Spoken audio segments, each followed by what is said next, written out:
Pronto, buongiorno. Senta, qualcuno è praticamente entrato in casa sfondando la finestra e ha messo molto disordine, c'è una porta chiusa.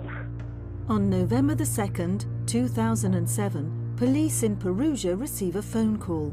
There's been a break-in. When police arrive, they discover a young woman has been stabbed to death. She's Meredith Kircher, a British student, a girl with everything to live for. Amanda. For 7 years, her American flatmate, Amanda Knox, was the centre of a media and judicial storm, accused of Meredith's murder. In 2015, the murder convictions of Amanda Knox and Raffaele Sollecito were overturned once and for all. She deserved so much in this life.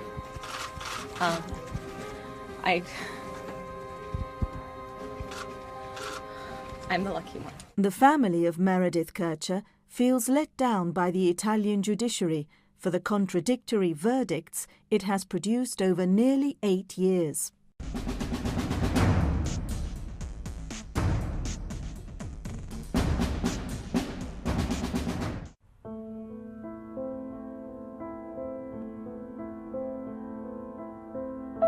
Meredith Kircher grew up in Croydon, South London.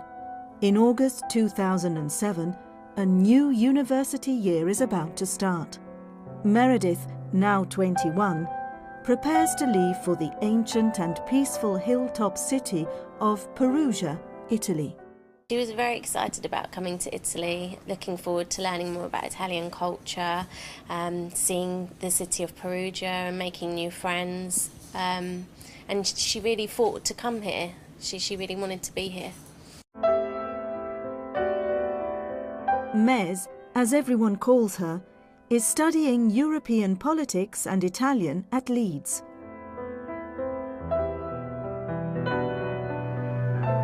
Now she has an exchange year in Italy, a country she's been in love with since a school trip. But saying goodbye to her sister Stephanie isn't easy. We were just talking on the sofa and having a little cuddle goodbye, and then I just remember her suddenly crying and saying that she was going to be sad to go, but she was excited to come, and I remember being quite taken aback, so I thought, don't make me sad, I'll miss you, but you'll go and have fun. She leaves on September the 1st, and quickly afterwards moves into the upstairs flat of this cottage with 3 housemates, 2 young Italian trainee lawyers and a student on exchange from the United States, 20-year-old Amanda Knox. Amanda has travelled almost 6,000 miles from Seattle on the northwest coast to study Italian in Perugia. Photogenic, outgoing, and describing herself as quirky, Amanda Knox loves the Beatles and Harry Potter. She's been studying at university and has worked 3 jobs to pay for her Italian adventure. She is very different from the quiet and studious Meredith. While housemates, there is said to be tension over Amanda's supposedly casual attitude to sex, money, and housework. Within weeks, Amanda Knox lands a job in Perugia, working as a waitress at Le Chic, a pub owned by a popular musician from the Congo, Patrick Lumumba. She gave me the impression of a good person. If she wasn't a good person, she wouldn't have worked here. That doesn't mean that her relationship with clients pleased me, because she often talked to the clients, and I had to tell her to get back to work.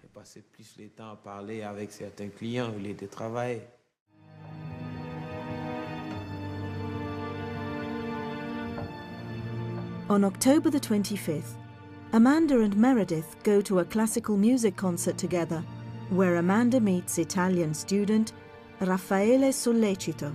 He looks like her favourite, Harry Potter, and the two begin a whirlwind romance.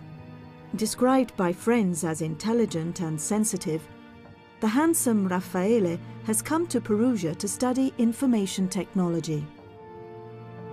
A week later, October the 31st, it is Halloween, and in Perugia, like every other university town, it's party time. It is one of Meredith's favourite nights out, and she is dressed as a vampire. These will turn out to be among the last photographs of her alive. Happy, full of life, and completely at home with her new friends. What happens on the night of November the 1st, 2007, has been the subject of 3 trials, 3 appeals, and 3 Supreme Court rulings. The story has more twists and turns than the medieval streets of Perugia itself. The story starts at 9 o'clock in the morning on the 2nd of November, when a local woman finds 2 mobile phones in her garden. She takes them to the postal police, which handles crimes involving communication devices. They quickly discover one of the phones is registered to Via della Pergola 7, a small cottage just 500 meters away. When police arrive here, they see 2 students in the driveway, Amanda Knox and Raffaele Sollecito. They tell the police the front door is open and one room has been ransacked. Police go into the house. One bedroom's a mess. Clothes are all over the floor and a large rock is lying near the window. Shortly after the postal police arrive, around 12:51, Raffaele Sollecito calls the elite police force, the Carabinieri. He doesn't mention that the postal police are already there and says nothing's been stolen. Details prosecutors would later claim are significant. Pronto, buongiorno. Senta, qualcuno è praticamente entrato in casa sfondando la finestra e ha messo un molto disordine, c'è una porta chiusa. La via è... Via della Pergola. Perugia Carabinieri? Della Pergola 7. Via? Della Pergola 7 a Perugia. Furto in abitazione, eh? No, non c'è furto. Meanwhile, Amanda says she's worried about her friend Meredith. Her door's locked. She's not answering the phone. When the door is broken down, they discover a beige duvet on the floor. Beneath it, the battered and bloody body of Meredith Kircher. Prosecutor Giuliano Mignini arrives just after 2 p.m. He finds Meredith is partially naked, her bra's been cut off and her t-shirt rolled up above her breasts. It looks like a sexual assault. When you start an investigation, you don't know what happened. You have to slowly reconstruct the situation. Forensics teams work inside and outside the cottage. Right away, they think it's a staged break-in. Glass shards are on top rather than underneath the scattered clothes. The large rock seems too heavy to be thrown from the ground to the first floor window, and too big to go through the small crack between the shutters. A handbag, jewellery case, camera and laptop computer are lying in full view. There's a line of bloody shoe prints from Meredith's room to the front door. And in the bathroom, a bloody bare footprint is on the bath mat. Over 4 days, investigators collect more than 400 items from the apartment, photographing and filming their work. Meredith's bra has been sliced off, but when police bag it for evidence, they notice something is missing. Sì, è stato strappato, manca la parte dei gancetti. È stato strappato. Questa, sì, qui è uscita la parte dei gancetti. Il maschio della grappina. Manca il pezzo dei gancetti. Sì. Però il fatto, l'unica cosa è che è intriso di sangue, quindi questo ce l'aveva nel momento in cui è stata ammazzata. Somehow, the investigators leave without it, a critical error that will haunt the prosecution case. The autopsy shows Meredith has been strangled and stabbed on 2 sides of the neck, possibly with 2 different knives. The second fatal stab severed her thyroid artery. There are 40 wounds, too many, police believe, for one assailant to have inflicted alone. The prosecution's view of what happened, later disputed by the defense, is shown in this reconstruction. Meredith was trained in karate and must have encountered overwhelming force. Una stessa persona non poteva contemporaneamente tenere. One person couldn't, all at the same time, hold Meredith still and hold back her hands because there are very few defensive wounds, inflict those wounds with a smaller knife, and then give her the fatal blow with the larger knife. It is impossible. Not even Superman could do it. Cioè, è impossibile, neanche Superman ci riuscirebbe. The behavior of Amanda Knox and her boyfriend attracts attention. Meredith's friends tell police that, far from appearing distraught, Amanda and Raffaele have been seen laughing and joking. A vigil is held for Meredith, but Amanda and Raffaele don't attend. They go for dinner at a friend's instead.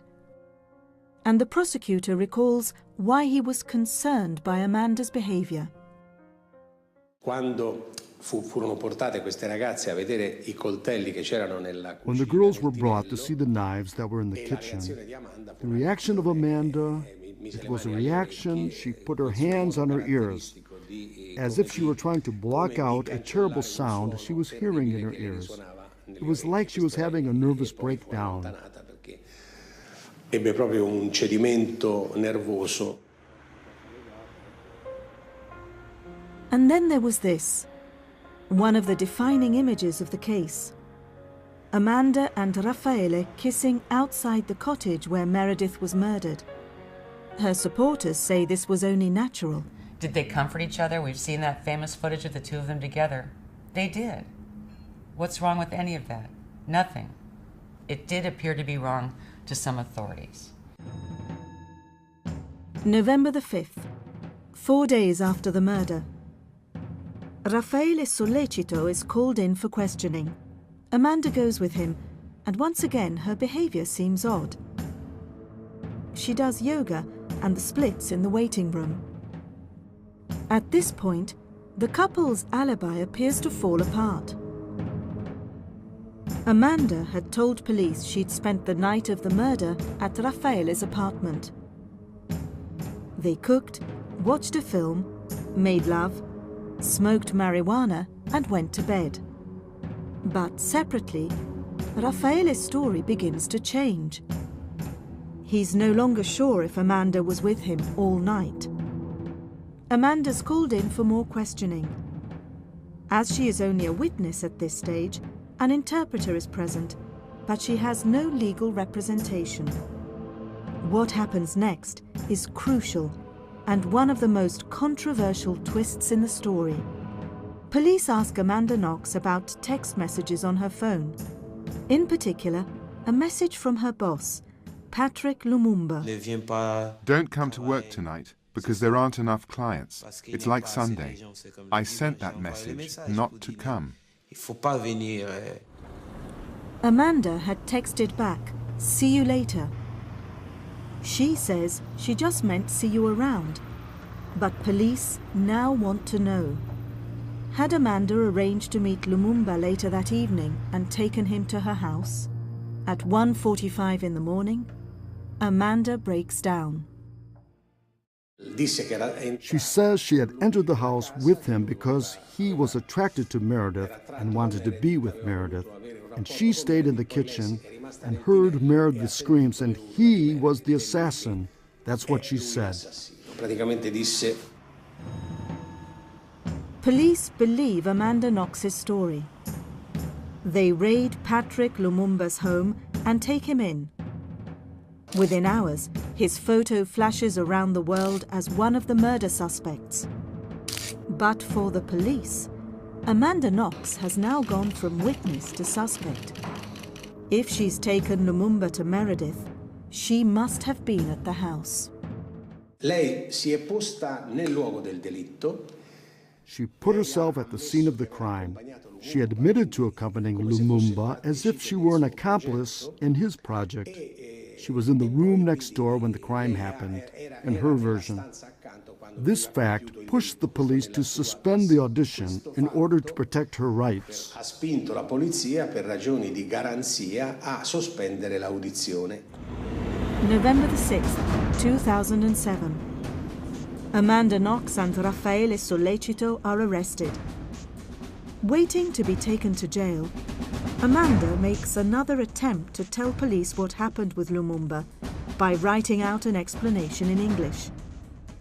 She tells the police it's a present. In my mind, I saw Patrick in flashes of blurred images. I saw him near the basketball court. I saw him at my front door. I saw myself cowering in the kitchen with my hands over my ears, because in my head I could hear Meredith screaming. But I have said this many times so as to make myself clear. These things seem unreal to me, like a dream. I want to make it clear that I'm very doubtful of the verity of my statements, because they were made under the pressure of stress, shock, and extreme exhaustion. But despite her uncertainty, she doesn't retract her accusation. Lumumba remains in jail, pleading his innocence. In the city square, members of the African community protest his arrest. The black man is always the thief and the assassin. She wanted them to believe what she was saying.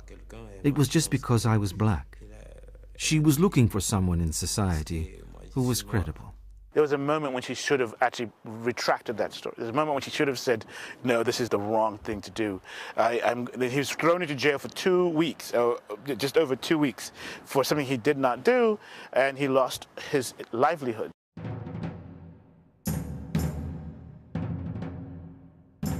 At this point, another African immigrant enters the story. 20-year-old Rudy Guede from the Ivory Coast is living in Perugia. Detectives find his bloody thumbprint on a pillowcase that was underneath Meredith's dead body. Because he's an immigrant, they have his prints on file. Police raid his tiny bedsit apartment and test his toothbrush for DNA. It matches traces found on Meredith's bra strap, on her body, and on the left sleeve of her pale blue sweatshirt. Rudy Guede has fled the country. He's arrested in Germany. Perugia attorney Walter Biscotti volunteers to defend him. I met this young man in this prison in Schiffenstadt, Germany, and he seemed to me like a guy who was scared, someone who was in the middle of a story that was bigger than him. He was surprised to see a lawyer who arrived from Italy for him.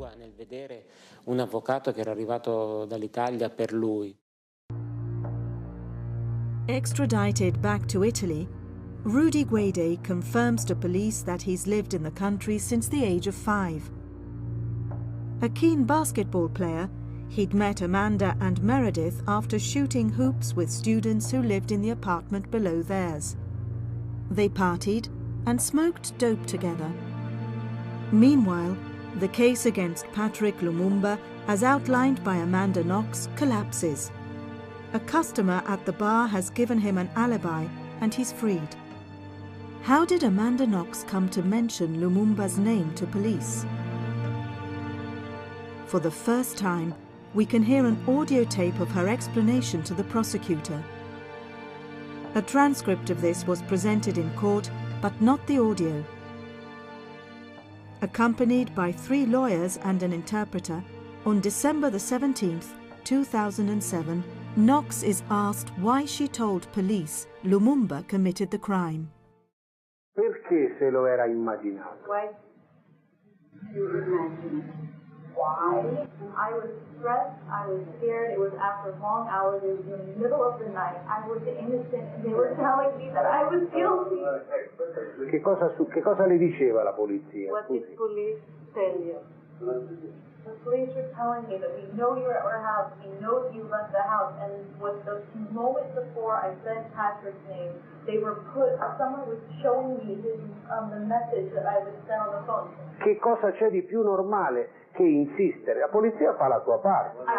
I couldn't understand why they were telling me that I was lying.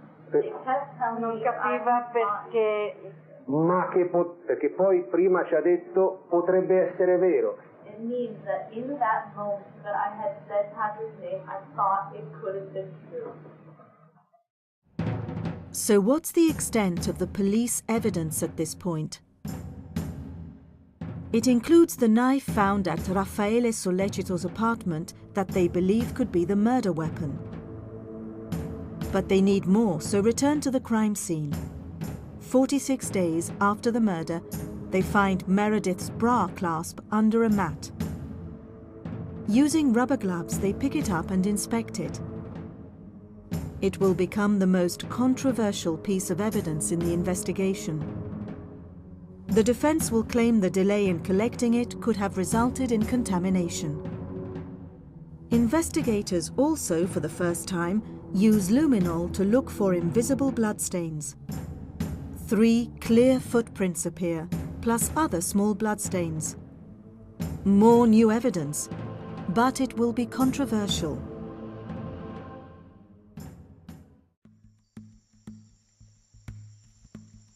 In Seattle, the campaign to prove Amanda is innocent is underway. Her family turned to a crisis communications firm and a group called Friends of Amanda. It was just this kind of small group of people that were called the Americans in our offense. I think there was one quote that the Americans would send in the Marines to get Amanda Knox.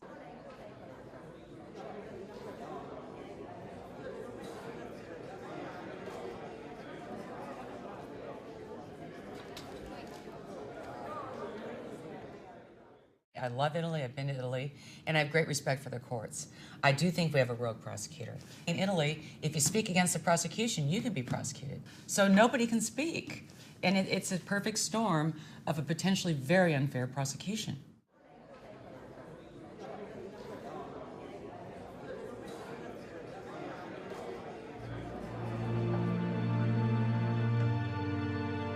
Amanda Knox's DNA has been found mixed together with Meredith Kircher's in 5 bloodstains in the flat. Plus, tests show the bare footprints made in blood match the size and shape of Amanda's and her boyfriend's feet. And the kitchen knife from Raffaele's apartment shows Amanda's DNA on the handle and a tiny trace of Meredith's DNA on the blade.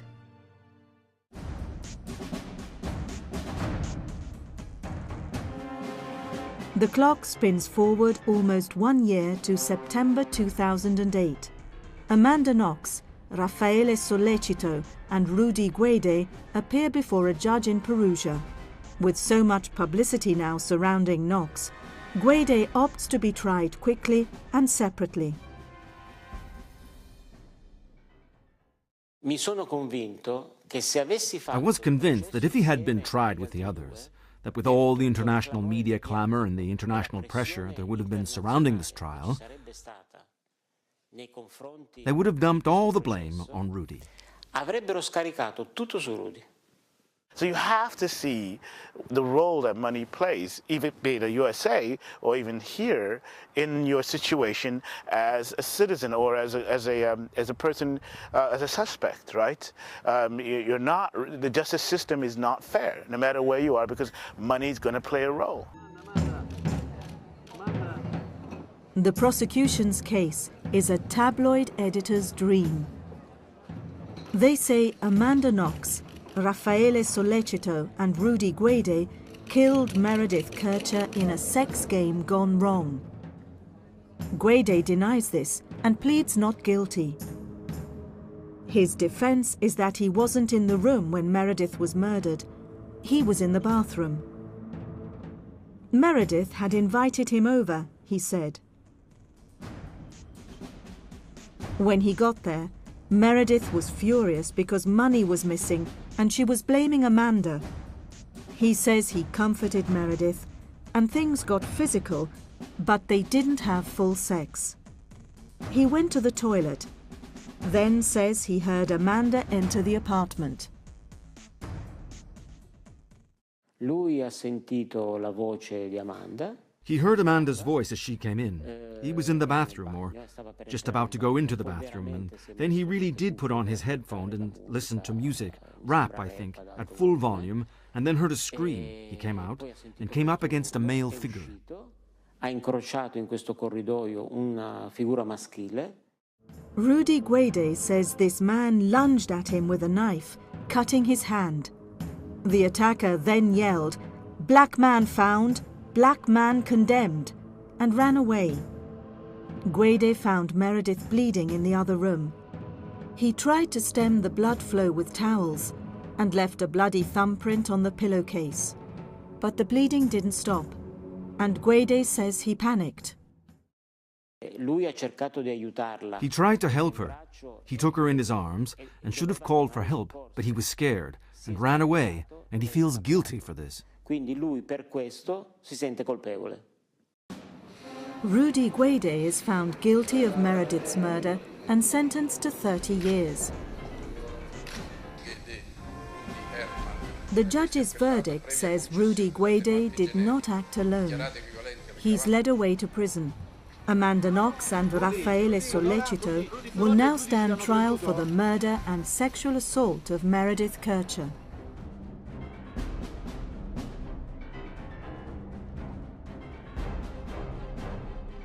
January the 16th, 2009.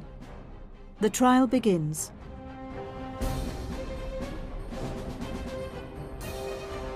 The world's media is focused on Amanda Knox. Her face fills the front pages. Could this attractive, bubbly, all-American girl be capable of murder? As they did at Rudy Guede's trial, the prosecution again suggests the murder was the result of a sex game gone wrong. Again, this is strongly denied. Amanda and Raffaele claim they weren't in the house that night. To support their case, the prosecution produces evidence they claim places the couple at the scene of the murder. First, there's the DNA found in the bathroom. The prosecution says it shows the mixed blood of Amanda Knox and Meredith Kircher in the bidet drain, the sink drain, and on a cotton bud box. There is also a large drop of Amanda's blood on the bathroom tap. According to the prosecutor, this shows Amanda and Meredith were bleeding at the same time. Strong evidence there was a fight. Le prove principali sono tracce di sangue misto. The principal evidence was mixed blood traces from which were extracted mixed DNA of Amanda and Meredith. E questa mistura. The only explanation for that mix is that Amanda was bleeding and touched objects that were covered in Meredith's blood. Gli oggetti del bagno con le mani. There's no other explanation. Non c'è nessun'altra alternativa. But Amanda's lawyers say this proves nothing. Two young students living together means it's perfectly normal to find mixed blood and DNA in the bathroom. They say it's possible Amanda's DNA isn't from her blood at all, but from her saliva. Sarah Gino is the forensic biologist on Amanda Knox's defense team. In this case, the test was done for blood. But was the test done for saliva? No. So we can't know if inside that mixed trace there was blood because it had been demonstrated, or just saliva. Or maybe there was blood from both of them. But what does that mean? Maybe someone had a bloody nose one time, and then at another moment someone cut their finger and put it down, and their blood got mixed. Then there was the kitchen knife found in Raffaele Sollecito's flat. This, say the prosecutors, is the murder weapon, which has been cleaned. But they have found DNA of Amanda Knox on the handle, and a minuscule amount of Meredith Kircher's DNA on the blade. But the words, "too low," are written on the DNA reports for the knife. The test should never have been carried out, say defense. There's not enough reliable DNA. When questioned by journalists, the prosecution stands by its forensic evidence. It is not too little. The genetic profile is low, but it is absolutely reliable. In fact, we were able to get it, which means there is no uncertainty about the attribution of that profile to the victim. More DNA evidence is presented, this time on Meredith's bra clasp. Police say Raffaele Sollecito's DNA is on one of the hooks. This is the only evidence placing him in her bedroom. There is no DNA evidence that puts Amanda in the room. David Balding, a DNA statistician at University College London, is recognized as one of the world's leading analysts. In 2012, he is asked by the Italian Forensic Association to study Meredith Kircher's bra clasp and to give an independent view on whether Sollecito's DNA is present. His findings are not part of the court case. When you just look at the evidence by eye, you can see very strongly all of Raffaele Sollecito's DNA types are there, and that can't be explained by any kind of just environmental contamination. And I calculate how likely is the evidence under the prosecution assertion that DNA is there from Raffaele Sollecito, and again how likely it is without him being present, and the former is much greater than the latter. So that's when I say that's extremely strong evidence. But forensic experts representing the defense remain adamant that the bra clasp had been contaminated and is unreliable. As far as the bra clasp is concerned, what happened? This bra clasp was collected 46 days after the first crime scene inspection, and a mixture of biological material was found. There was a profile attributable to the victim, which is normal, and other material that was attributable to Raffaele Sollecito. There were other traces, but they were not attributed to anyone. But of course, the history of that bra clasp is a bit unusual because it lay in the room for many days without being collected, and so people are worried about the possibility of contamination arising from that. I can't say anything directly because I wasn't there and I don't know the circumstances about the risk of contamination, but what I can say is that contamination of DNA from passers-by is not an issue. I've taken that into account in the chance of it matching Sollecito's DNA is extremely unlikely. The defense also uses the crime scene video to question the DNA evidence presented by the prosecution. I have looked at the crime scene. The videos, bloody shoe prints, cleaned up, not saved.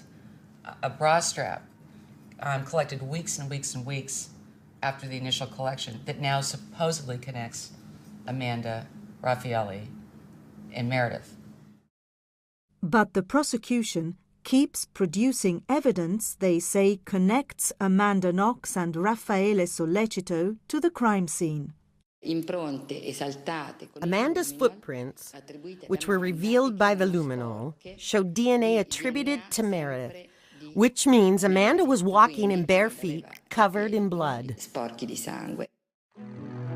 They argue this is proof the couple came back during the night to clean up and stage the break-in, leaving blood-stained footprints in the bathroom and corridor. The defense says there is no proof the prints actually were bloodstains. The luminol may have revealed another substance, such as bleach. The prosecution also presents evidence to challenge the couple's story of what they did that night and the next morning. They show Raffaele's cell phone was turned on at 6:02 a.m., despite their claim they slept until 10. Then there was the telephone call to the Carabinieri, when Sollecito knew nothing had been stolen and failed to mention the postal police were at the scene.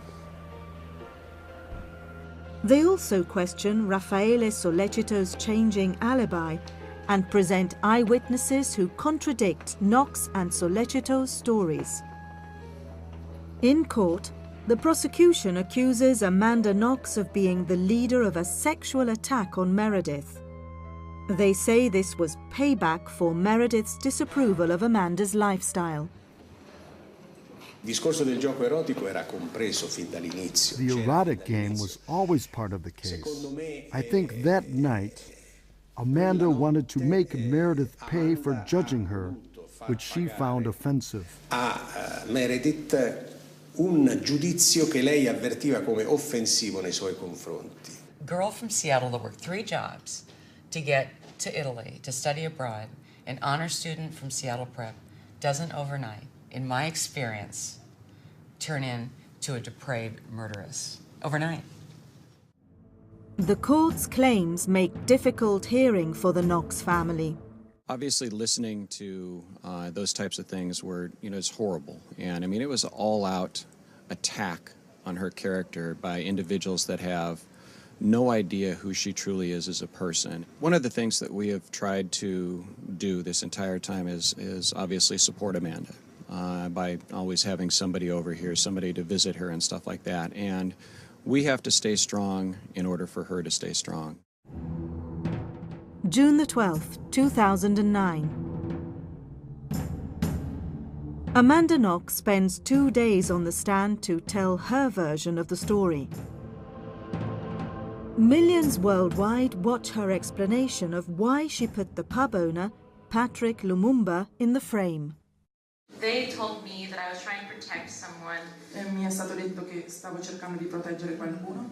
But I wasn't trying to protect anyone. Ma non stavo proteggendo nessuno. And they continued to put so much emphasis e continuavano a mettere così tanta enfasi on this message that I had received from sul Patrick. messaggio che avevo ricevuto da Patrick. And so E quindi I almost was io convinced quasi that I had ero met him. convinta che l'avevo incontrato. Her case is this. She was at Raffaele's house when the murder happened, watching a movie and reading her emails. They stopped watching the film at 9:30. She can't prove it because 2 of their 3 computers were damaged when police tried to search the hard drives. Throughout the year-long trial, Meredith's family fly in from London to testify and witness the key hearings. They try to keep the focus on Meredith and their quest for justice.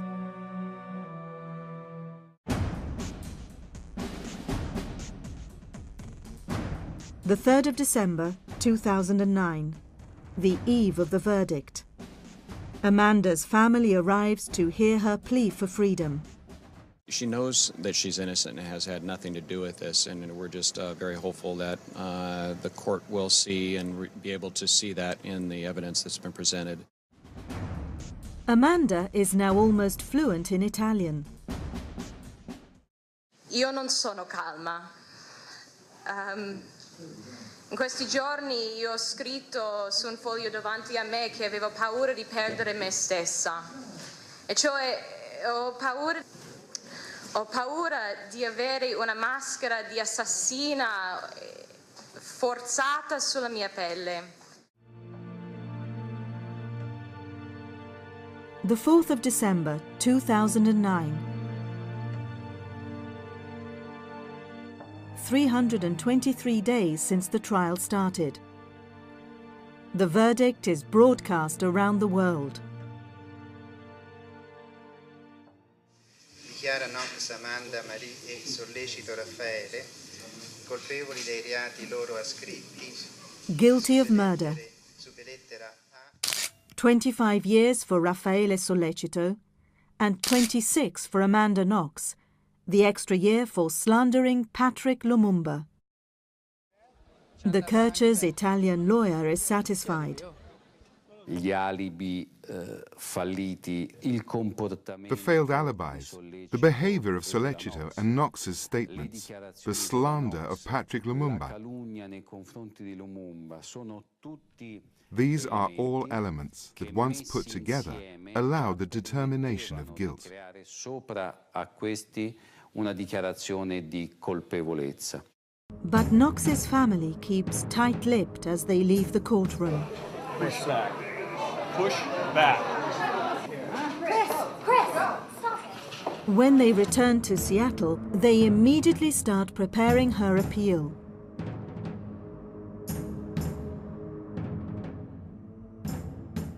There's not one piece of physical evidence to link this girl to this crime. They draft legal, forensic and political consultants from the US and Italy to strengthen the defense team. It takes a year to get to the appeal. November the 24th, 2010. By now, Knox and Sollecito have been in jail for 3 years. This time there is a new judge and a new prosecutor, Giancarlo Costaiola. Il relatore, nell'illustrare la relazione. Despite the fact that there had already been a conviction, the deputy judge said at the beginning of the hearing that the only thing that was certain was that a girl was dead. Praticamente l'unica cosa certa era che era morta una ragazza. Amanda Knox and Raffaele Sollecito's defense teams decide to focus on Rudy Guede. They call prison inmates, convicted criminals, to testify that Guede has confessed to them in prison. June the 27th, 2011. Rudy Guede takes the stand. By now, after an appeal, his sentence has been cut from 30 to 16 years. He denies he made a jailhouse confession and is asked about a letter he has written claiming Amanda Knox and Raffaele Sollecito killed Meredith.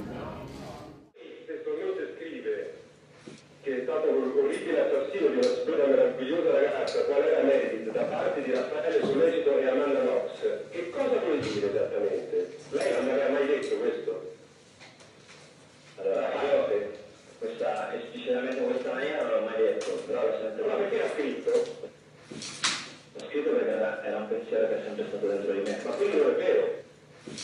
No, è verissimo. The key focus of the appeal is on the DNA. Knox and Kircher's DNA on the knife, Sollecito's on the bra clasp.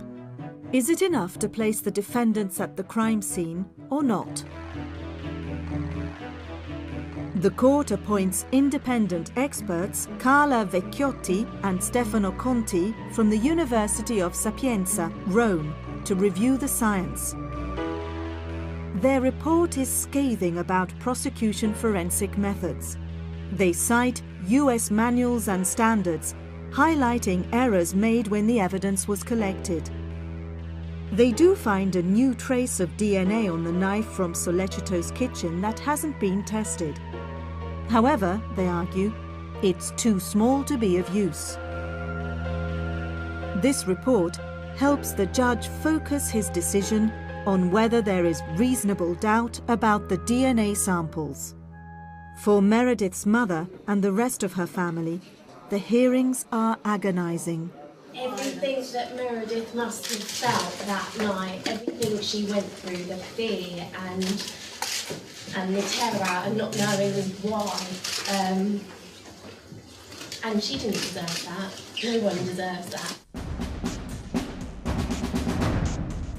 October the 3rd, 2011.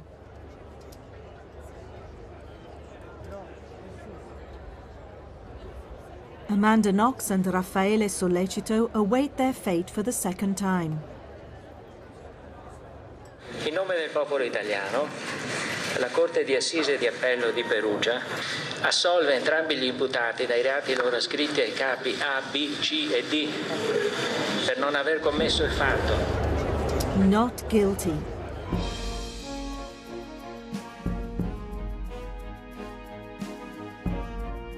There is sufficient doubt for Amanda Knox and Raffaele Sollecito to be released immediately.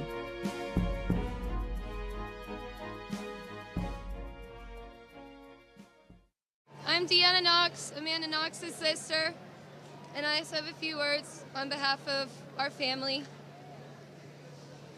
We're thankful that Amanda's nightmare is over. She suffered for 4 years for a crime that she did not commit. That Raffaele had nothing to do with the murder of that poor girl, Meredith Kircher, who remains in our hearts. Some in the gathering crowd become increasingly agitated about the verdict. There were people out on the stairs in front of the courthouse, and for a long time they yelled, "Shame on you."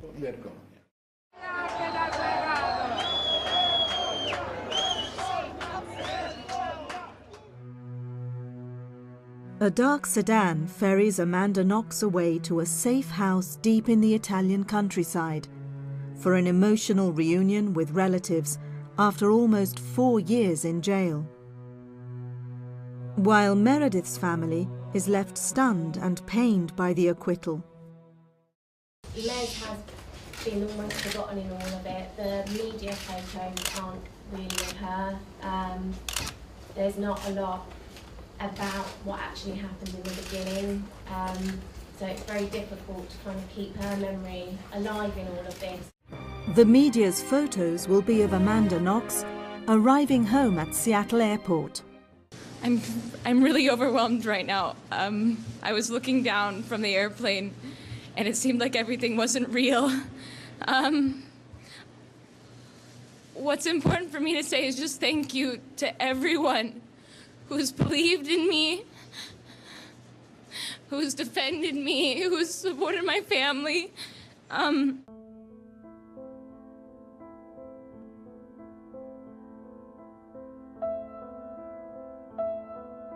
Amanda finds a home in Seattle's International District and returns to the University of Washington to study creative writing.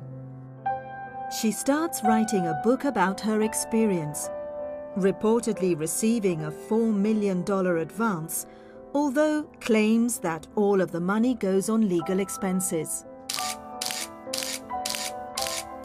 Back in Italy, Rudy Guede is still in prison where he has been beaten up by inmates. He has begun studying to build himself a future and will soon be eligible for parole. For a while, this seems like the end of the story, but fate, or the Italian justice system, has another couple of twists in store. Now it's the turn of the prosecution to appeal, and on the 26th of March 2013, Italy's highest court, known as the Court of Cassation, orders a new trial, overturning Amanda Knox and Raffaele Sollecito's acquittals. They say the first appeal did not debate many of the 10,000 pages from the first trial, focusing too much on the DNA evidence.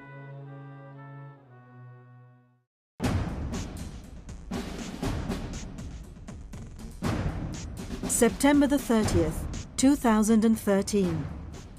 The second appeal begins. This time, the drama switches to the birthplace of the Renaissance, Florence. Amanda Knox isn't in the courtroom. She refuses to travel from America and defends her decision on television. Only Raffaele Sollecito is present in court. He makes a plea to the judge and jury. Io vi chiedo umilmente di poter guardare la realtà di tutta questa vicenda e di considerare il grosso sbaglio che è stato fatto. Unlike in the appeals court, this judge orders a police forensics lab in Rome to test the new trace of DNA found on the kitchen knife. It's a minuscule amount from where the blade meets the handle. The new test finds that the DNA matches Amanda Knox. Prosecutors say it further proves her involvement in the murder. But the defense says the most likely explanation is that Amanda used the knife when staying at Raffaele's apartment. The 30th of January, 2014. 6 years and 2 months after Meredith Kercher's murder, the second appeal of Amanda Knox and Raffaele Sollecito is coming to a close, the judgment watched by the world. Sollecito doesn't wait to hear the verdict, speeding off in a taxi. Amanda Knox stays in the United States, plagued by the same fear she shared on television. Shortly after 9:30 p.m. local time, after deliberating for more than 12 hours, the judge and jury enter the hall. A nome del popolo italiano, la Corte d'Assise d'Appello di Firenze, nel procedimento penale contro Knox Amanda Marie, Sollecito Raffaele, ridetermina la pena inflitta a Knox Amanda Marie complessivamente in anni 28 e mesi 6 di reclusione. Conferma nel resto l'impugnata sentenza. This time, an even longer sentence. 28 years and 6 months for Amanda Knox, 25 years for Raffaele Sollecito. The lawyers give their verdict. This trial has been media-driven. Everything has been amplified. These kids were taken to prison 4 days after the body was found. They were the first suspects and never lost that image. If it was a media-driven trial, it's not due to the Kercher family, who have been absolutely silent. So if we're talking about a media circus, we need to look at the behavior of the suspects and their followers. In court, the victim of Amanda Knox's original slander, Patrick Lumumba, is relieved. He's been awarded €40,000 compensation. Life has changed a lot, but when you have obtained justice, like this evening, you feel more encouraged to start all over again. Raffaele Sollecito has disappeared, but the next day police find him 250 miles away at a hotel near the Austrian border. They confiscate his passport. His lawyers say he wasn't trying to flee the country. He remained free until his final appeal.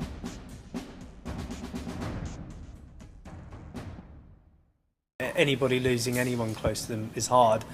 Losing somebody so young and the way that we did is obviously 100 times worse. And then on top of that, to have all the media attention that has gone on for so long just makes it very, very difficult to cope with. I think we all definitely want some form of closure, even just having it almost at an end of the Italian justice system and knowing that that's the final decision, and then we can all start to remember just Meredith rather than focusing on who did it or what happened.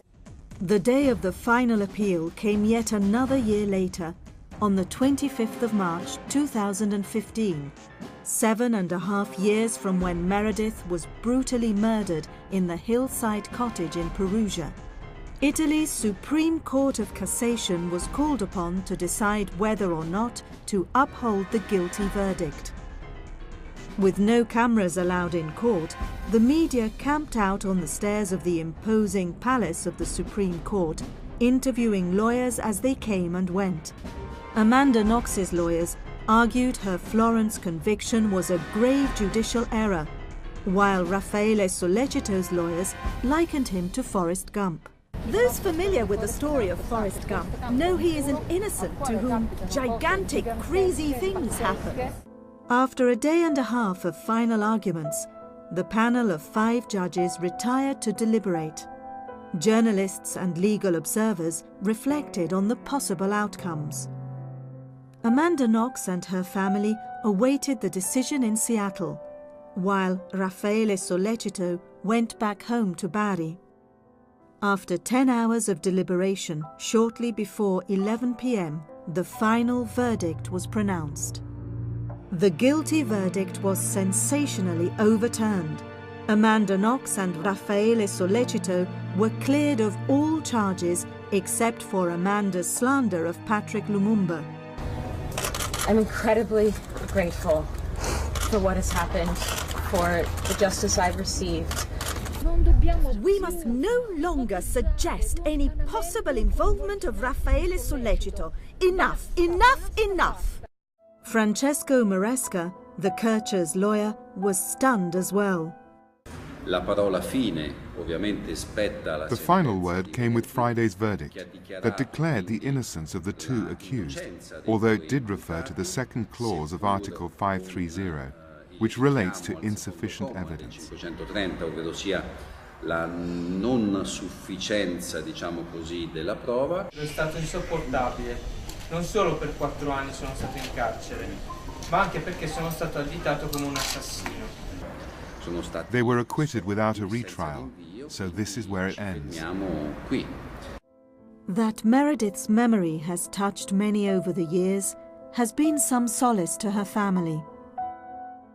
We know Meredith is remembered, but as Lyle said, it's actually almost the horrific circumstances that have been forgotten of how she was actually taken from us. 7.5 years have passed since the death of Meredith Kircher. Amanda Knox and Raffaele Sollecito have been found not guilty of her murder, for which Rudy Guede alone is in jail. The very same Court of Cassation ruled he did not act alone.